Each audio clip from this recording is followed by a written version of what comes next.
Voilà, c'est bon. Allez, on va du bois. Attends, Munchausen, tu reviens? Oui. On va se faire chier à écouter son texte et en plus à rester derrière lui de faux si je reste là. Voilà. Et comme c'est filmé, profitez-en pour faire des gestes obscènes. T'as tout, c'est bon? Donc c'est un nouveau texte qui s'appelle La Plume. 3, 4. Pas plus tard que l'autre jour, j'étais en quête de matériel. Et je fouinais les alentours pour des outils providentiels. Il faut savoir que mon métier est de loin le plus honnête de tous, et je le dis volontiers sans le cacher, je suis poète. Et me voici donc à la quête de la page immaculée, un beau papier vraiment très chouette avec son grain folliculé, du papier peint. En gros rouleau, fit grandement mon affaire, il fallait aussi un stylo pour vraiment entamer le fer, faire que le verre prolifère, faire que les mots deviennent des phares, faire que l'humain devienne plus fort, avec le faux, croiser le fer. Un magasin d'antiquités attira soudain mon regard, séduit par l'étonnante beauté de ces objets pleins de mémoire, des muses. J'avais les faveurs, à peine entré dans la boutique, je trouvais soudain mon bonheur, et la chose était mystique.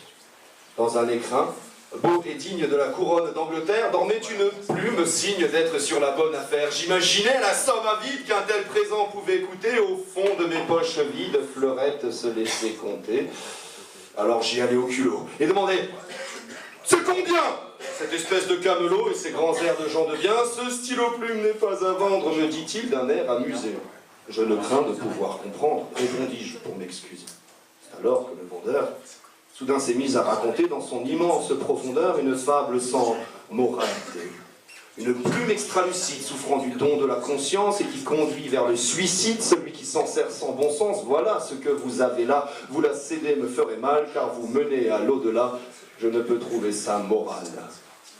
Devant mon air tout ébobie, il en devint grandiloquent. Si écrire est votre hobby, une phobie frappera quand les vérités sortiront nues, vous poussant à tout dénoncer, tout dire dans un parler si cru que le moindre mot prononcé vous conduirait à l'échafaud, puisque ces mêmes vérités vont à l'encontre des propos de ceux qui tiennent tout intérêt.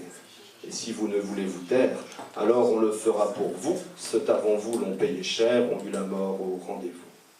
Alors, il me donna les noms de ceux qui ont tenu tout haut, ces mots alimentent ce renom, pouvant libérer le chaos, et tous ces mots auraient été soufflés par ce stylo savant à des auteurs peu inspirés de les avoir rendus vivants, et qui sont morts, sans préavis, sous de bien sombres nébuleuses quant au silence qui s'ensuivit.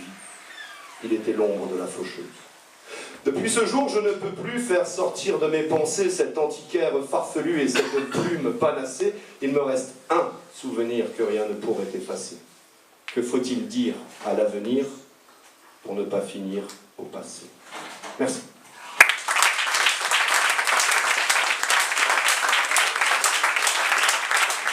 Alors, merci à tous d'être venus.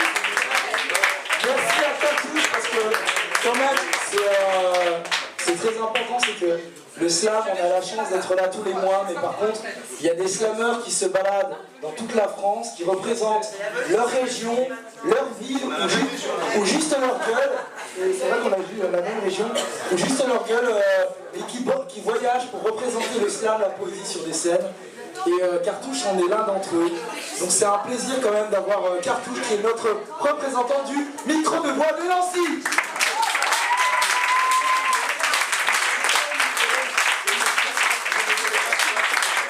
Alors, pour un peu, la formule du micro de bois de Nancy, c'est tout simplement, c'est un tournoi, là il l'a gagné, il peut repartir à Strasbourg, à Tombouctou, en Chine et où il veut.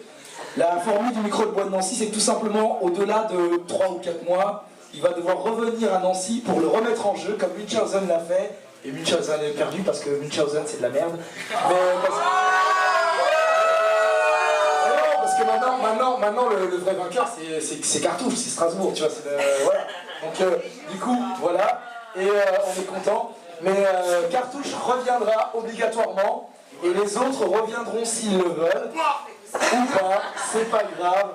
Et voilà, on est content d'avoir le micro de bois chez nous. Et dernier mot, le mois prochain, pour le premier mercredi du mois de mars, ce sera le 2 mars, merci. Le 2 mars, ce sera, donc le Coiffe Slam, ce sera encore un tournoi, un concours sur les 10 mots de la francophonie. Donc, soit tout seul, vous allez sur, vous tapez 10 mois 10 mots sur internet et vous verrez les 10 mots de la francophonie, soit d'ici demain à ce week-end, vous allez voir sur le Facebook du Coiffe Slam et vous verrez les 10 mots et les règles du tournoi. C'est simple, il faut écrire un poème.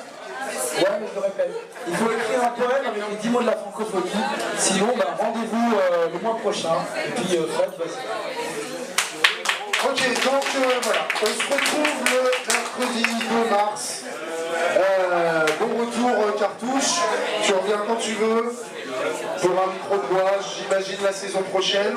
Voilà, on se retrouve le 2 mars pour le Coiffe Slam numéro 46. Merci à tous les participants, les finalistes, tous ceux qui ont participé au concours.